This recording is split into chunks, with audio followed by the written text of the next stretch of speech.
Take a quick vote. Everybody who thinks you need a break, raise your hand. All right. I'm already through. No break. 3 or 4 people. I'm Dick Reavis.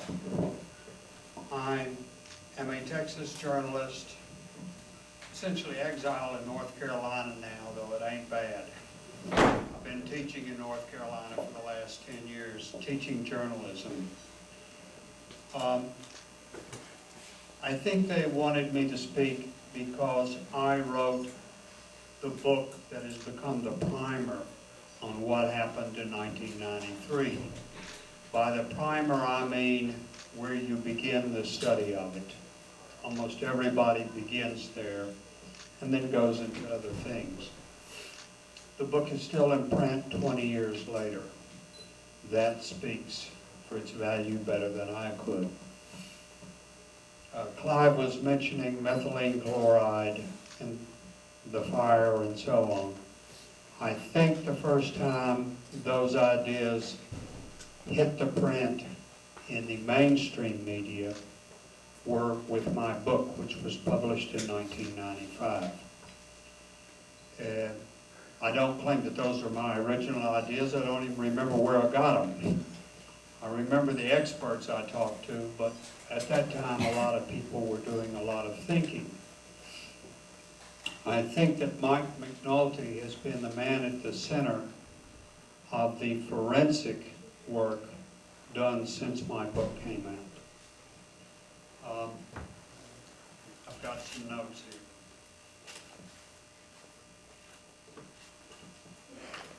Oh.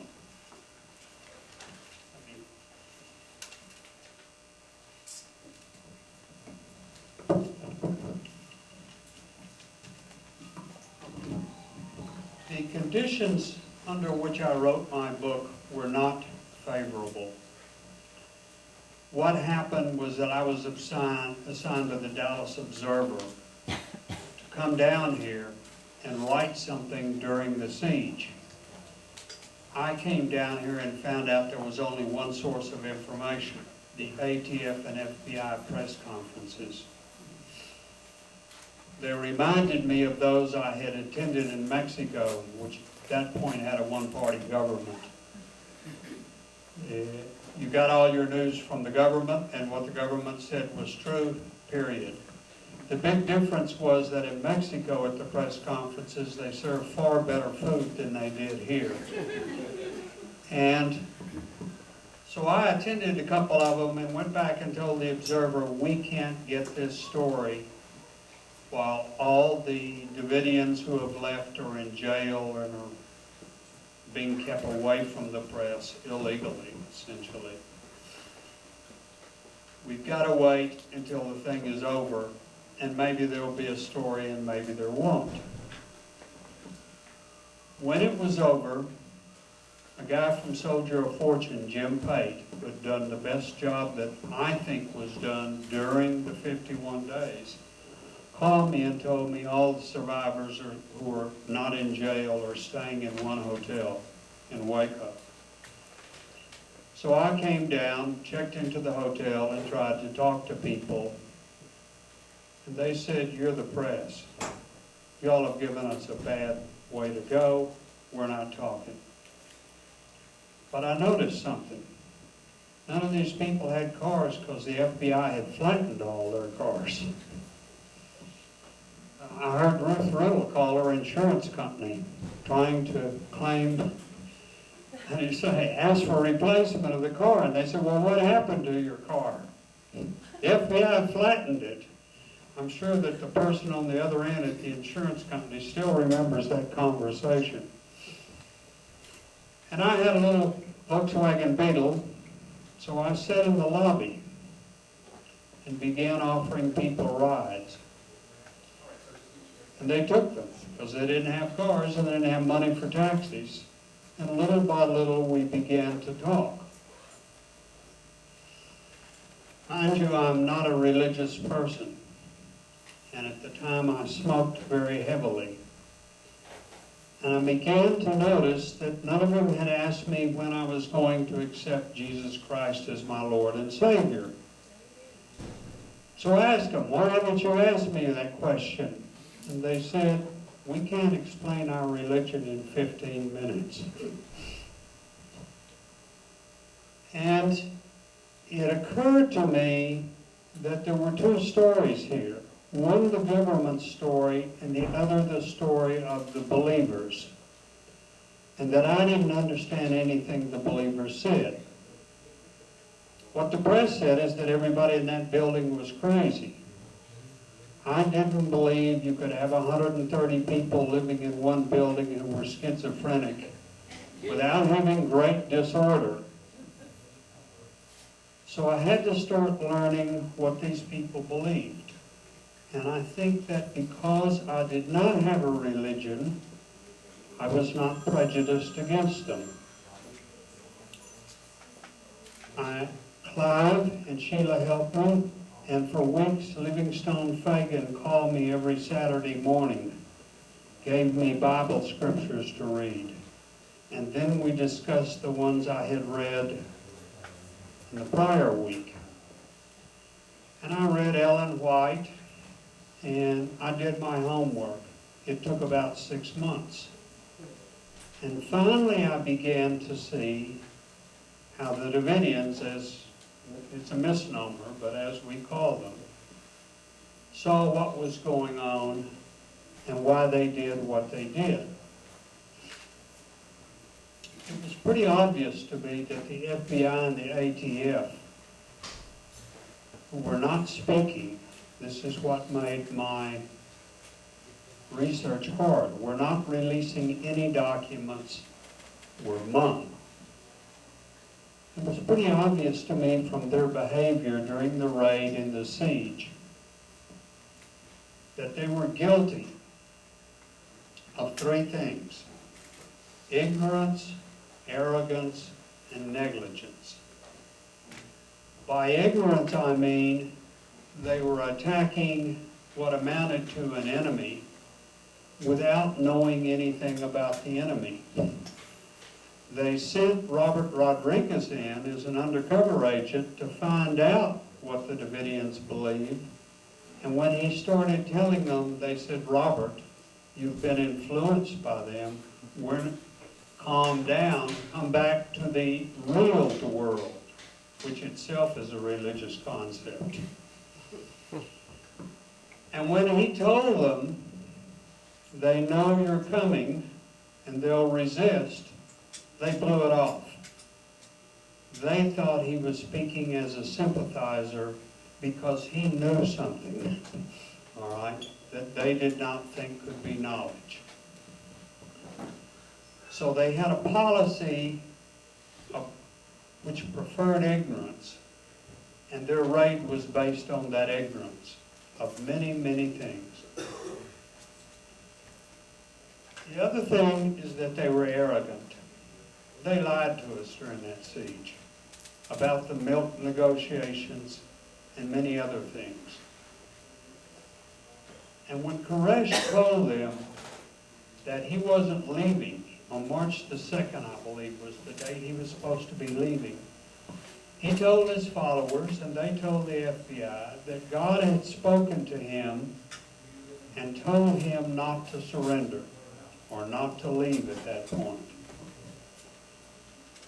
The FBI said, David Koresh thinks God told him that, and then laughed, the spokesman did, as if we all know God didn't tell him that. With my agnostic perspective, I said, I wasn't there. I don't know if God told him that or not. You would have had to have been there to know, unless you are certain about what God is. Fortunately, I was not. So I kept studying the subject. The other thing is, and Clive has just mentioned it, at a minimum, the FBI was negligent in shooting those ferret rounds and that methylene chloride into that building. I cover all of that in my book. You don't pour gasoline on a man and then when he burns up, blame him. especially if you're a smoker and you've just lit a cigarette. The FBI threw all the blame on everybody else, and to this day, to my knowledge, is not admitting any itself. The same goes for the ATF. So I felt that whether or not the Davidians set the fire, which is their charge, and I could not substantiate that, whatever caused that fire, the FBI may have helped it. And there's a whole series I ran across in what would amount to my research, incidents in which you shoot tear gas into a place and then it burns. I think the last one may be this guy, what was his name? Dorman, out in California. Why did his place burn down? Well, they'd shot some tear gas into it right before it. And I did not charge, and this is what Clive's talking about now, the FBI with murder, which would mean that they intentionally kill people. My feeling was they were so ignorant and arrogant and negligent that they were responsible, that they owed at least an apology. My book came out in 1995. I was at the memorial service here at Mount Carmel. I mailed it in that morning on my way to that memorial service. We get to the memorial service and find out what Timothy McVeigh had done. The Murrah building blew up. And that, I have to admit, helped make my book, because the American people had pretty much forgotten about what happened in 1993. McVeigh reminded them. I don't say that in mitigation to him, he shouldn't have done it. But that established the importance of it. I was called to Congress to testify, and the one error that I know I made in my book was pointed out to me in Congress. I said that Mr. John, the prosecutor in the trial, was a short man. The government had him stand up, and they said, Mr. John, have you read Mr. Reavis's book? Yes, I have. Do you think it's an accurate book? He stands up. He says, well, I am 6 feet tall, 6'1", and used to play football. Mr. Reavis says that I am a short man. It's a mistake I made as a reporter. I sat in a courtroom with him for 6 weeks, and I wound up writing that he was short when it's me who's short. But the other thing is he's real wide. And that's what I saw, not his height. Other than that, no one has, to my knowledge, has disproved anything I said in my book. I think it tells the truth. Some people would say the minimal truth, meaning I do not accuse the government of murder, but at least what I say you can rely upon, and that's why it became the primer. Now then, I want to say a couple of other things. Because I was the only one in the press who went through what amounts to theological investigation, learning what the Davidians thought. I was famously called, in the press famously, in a gathering of reporters, was memorably called a groupie of the Davidians by Lee Hancock, the reporter for the Dallas News, who is the establishment's expert about Waco. I confess to having been a student of the Davidians. I still don't believe any of it. That puts to rest that charge. I never did believe any of it. I remain agnostic. Second thing I want to bring up is the gun control issue. Most of the support that came to the Davidians, let me first get into freedom of religion.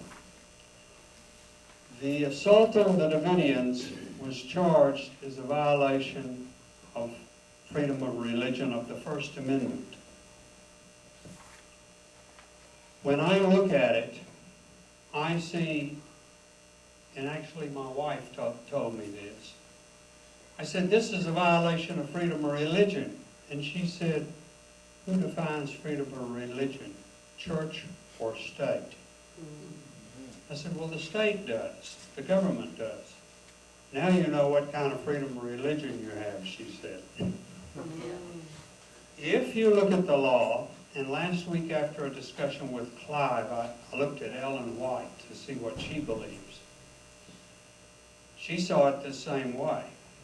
The Constitution allows you to believe anything you want.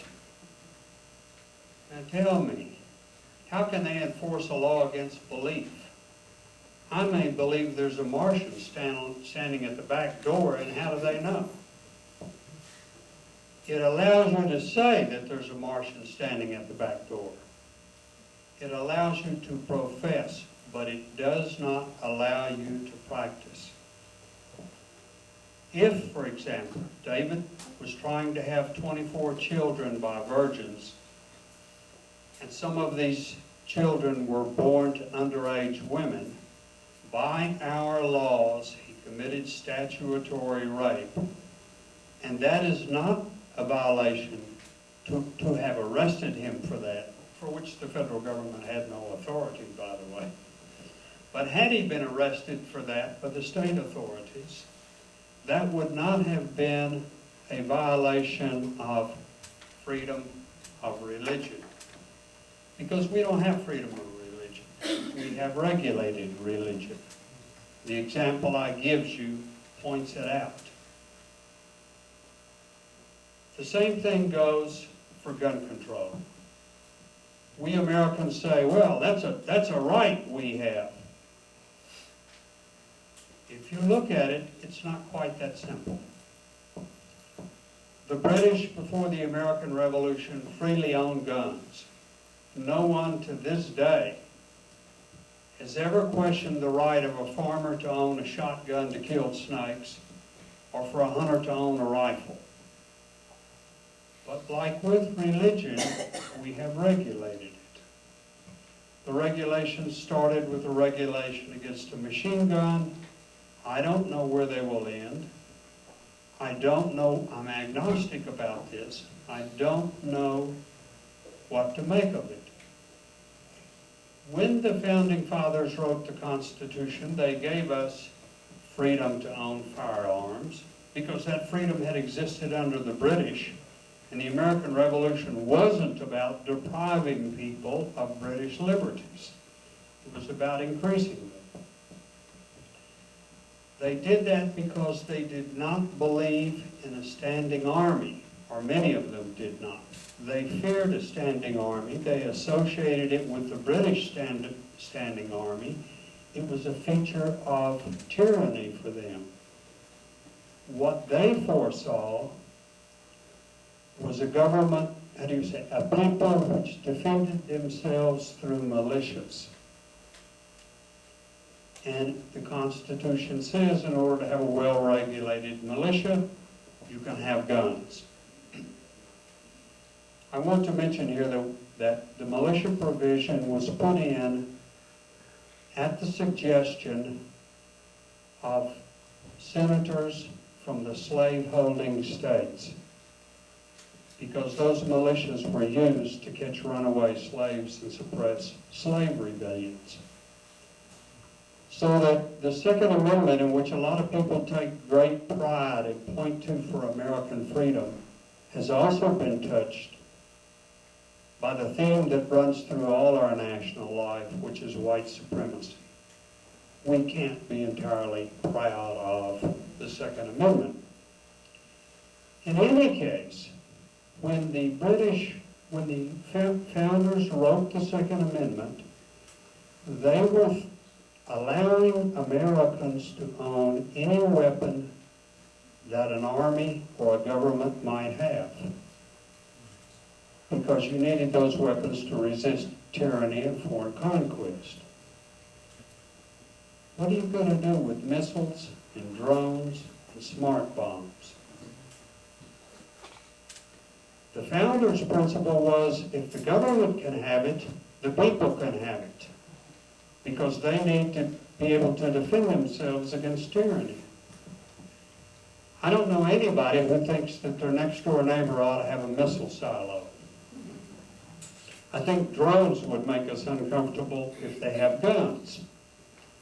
So if we believe in the Second Amendment, we have to choose. Should we have the right to own any weapon the government does? And if it does, there are two ways to go. Everybody gets a missile silo and a drone, or the government gets rid of those weapons of mass destruction. Now, what are the chances of our government getting rid of its weapons of mass destruction? We now have a standing army that can impose tyranny. And we're talking about little regulations over civilian ownership of guns, which cannot resist the army we've got now. Firearms will no longer help us make a revolution or intimidate tyrants that got us outgunned. So I don't know what to do about that issue. I did not write my book to please the NRA. It's that simple. When the NRA comes to me, I ask one question. I say, well, I don't think if everybody carried a pistol, it'd be a bad idea. Because I've worked in factories where the superintendents and the foremen were awful abusive. And I think that if all the workers had guns, they'd be more polite. Right? And they're going to hand out them pink slips and tell you they don't want you back on Monday. They'd be a little more polite. And the NRA people tell me, oh, but that would conflict with property rights. And I say, wait a minute, which one of us here is for gun rights, me or you? You're saying property rights, I'm saying gun rights. Which one of us is the real NRA? So I think that we run into, with the First and the Second Amendment, insoluble riddles. If the Constitution was divinely inspired, as some of y'all believe, it's just like the Bible. It's subject to human interpretation, and we're still arguing about the Bible hundreds of years after it came into being. I don't see simple solutions to these things. Now then, as a reporter, I've watched how the country's dealt with what happened here in 1993. And I believe that the FBI, after the standoff of the freedmen in Montana showed this to me, has adopted better behaviors. I don't think if another Mount Carmel comes up tomorrow, you're going to see people killed in the way they were here. The FBI changed its procedures in Montana. It did not hold press conferences every day, whose purpose during the Waco affair was to stir the American people into a lynch mob mood. That's what they did with their press conferences. In Montana, they let relatives visit the people who were holed up. And the relatives told them, I don't care what you believe, you're my son, you're getting out of here. And long and short. But they solved that standoff without killing anybody. And they haven't returned to Waco-style tactics in any event I know of since. But that funny thing happened to me when I was writing the book. About 2 or 3 days after Mount Carmel burned, I brought my wife down to see it. She's a Venezuelan national, born and raised in Venezuela. we were walking through the ruins where everything was charred. And she looked at me and said, I never thought I would see a chance to witness what y'all did to the American Indians. And I said, the American Indians, what's that got to do with anything? And she says, if you have a different religion, and if you have different sexual customs, and if you have weapons, this government is going to wipe you out. And I thought, what the hell is this? And then I did some research. There was a guy called Sitting Bull who had been militarily defeated and took up a new religion called the Ghost Dance religion.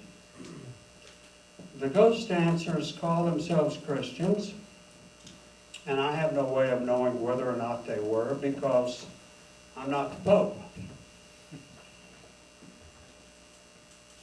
And they believe that when Jesus came back, he was going to cover the earth with new soil and bury all the white people underneath. And they had guns. And the cavalry went out to arrest Sitting Bull, and a shootout developed. Long and short of it, there was no more Sitting Bull. Fortunately, they didn't kill a bunch of women and children along with him like the FBI did. But I dedicated my book to Sitting Bull because I saw in his death a trend that led us to Nauvoo for the Mormons, to a dozen invasions, Tuecos in Panama, what's his name, Noriega? Pattern of behavior where if you differ enough from the ideas of the people who run this country, we're going to invade you. And I'm afraid to tell the truth that my interest in Waco began to dim when a guy came up in Iraq who had a different religion, who was sexually abusive, and who had, as the Davidians had, weapons of mass destruction. Of course, he didn't have any more than the people here did. And what did we do? We say we're going after him, and we killed somewhere between 100 and 300,000 people in the process. Big Waco. Grand scale Waco. I think people should pay attention to what happened here in that light. Because we can have a new Waco in Syria, Iran, North Korea tomorrow. We have leaders who are ignorant, arrogant, negligent, and we know in some cases Waco may be one of them. I have never said that wasn't true. Murderous. So all of us should worry about that. This country is corrupt. Its laws all have loopholes. Its tax code has loopholes. And the people who defend it have guns. You and me lucky that we can gather here. Guess that's about all I have to say.